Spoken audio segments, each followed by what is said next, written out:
Caitlin Clark's injury linked to off-season choices in National Analyst's 40-second breakdown. If you need to know how Caitlin Clark spent her off-season, just look around. Bulldogs, Iowa, Pacers arenas, and even golf headlines had her name buzzing. But it was one photo, back in March, that said it all. She was in the gym, and the picture practically screamed it. She hadn't played a game in months, yet somehow she was still the talk of the timeline. But what we thought was her biggest flex may have turned into the very thing holding her back. We all saw her come back from that quad injury with a couple of strong games.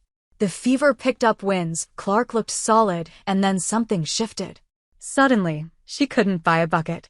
Turnovers were piling up, and those sharp passes weren't landing. Back-to-back rough outings against the Golden State Valkyries and the Las Vegas Aces, both ending in losses. And even in the Seattle game, which the Fever did win, but it was Aaliyah Boston, Kelsey Mitchell, and Lexi Hull who carried the load. Clark had one of her worst performances of the season. Now, fans might finally have a little clarity as Clark was ruled out of Thursday's game against the Sparks due to a left groin injury. Some fans think they've already spotted the exact moment she got hurt, but analyst Rachel DeMita has a different theory altogether, and it's tied to Clark's off-season work. Mind you, DeMita's not just talking as a fan, she played college ball too, and faced similar problems and understands what happens in that off-season. I'm not sure if she initially got this injury because of the amount of muscle that she put on during the off-season, she said. The minute that you bulk up, the minute that you add more muscle, the minute that you add any sort of weight to your body, your mechanics change. The comments highlight the delicate balance athletes must maintain between strength gains and physical adaptability. She noted that most professional athletes go through that process slowly, making sure their body mechanics adjust alongside the added muscle growth, something that might not have happened in Clark's case. Caitlin Clark did all of this during the off-season. She wasn't doing that many 5v5 runs. She obviously wasn't playing in an organized league, so all this muscle mass came on really quickly, and I'm sure that it changed the mechanics of her body, the analyst said on her YouTube channel. To be fair, Clark did put in the work during her 7-month off-season.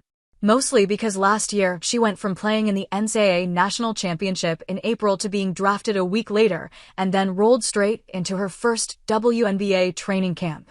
So, physically, not being at that level, her struggles with physicality were at the forefront. But before Season 2, she made it her goal. Cece passed on playing an unrivaled and was grinding in the weight room, training regularly with Sarah Kessler, the Fever's head of athletic performance. According to Clark herself, she felt stronger. But that strength building wasn't just for show. Coach Stephanie White even detailed the science behind it all. The workouts included things like time under tension, which basically means putting muscles under resistance for longer periods of time to build durability and reduce injury risk. It's the kind of thing that's designed to keep players healthy through long, heavy-minute games. So, all precautions were taken.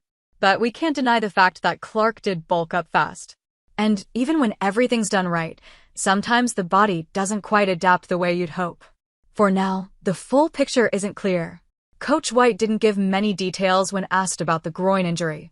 I think it's very much a day-to-day thing, how she responds to treatment, she told reporters. Apparently, the injury only came to light late Wednesday night, and Clark underwent an MRI right after. Caitlin Clark stirs sideline buzz with Kelsey Plum, exchange.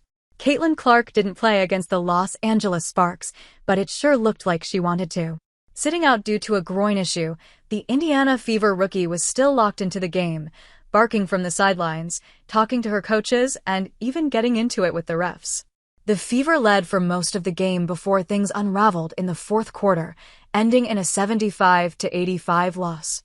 And while the scoreboard showed a disappointing result, all eyes were on Clark's competitive energy from the bench. One moment between her and head coach Stephanie White, where both were seen animatedly talking to the officials, even caught the attention of broadcasters. They commented on Clark's fire, calling it a clear example of her competitive spirit. But the highlight of the night? A funny little exchange between Clark and veteran Kelsey Plum late in the second quarter. With 24 seconds left in the half, Clark seemed to be arguing a call from the sideline when Plum turned toward the ref and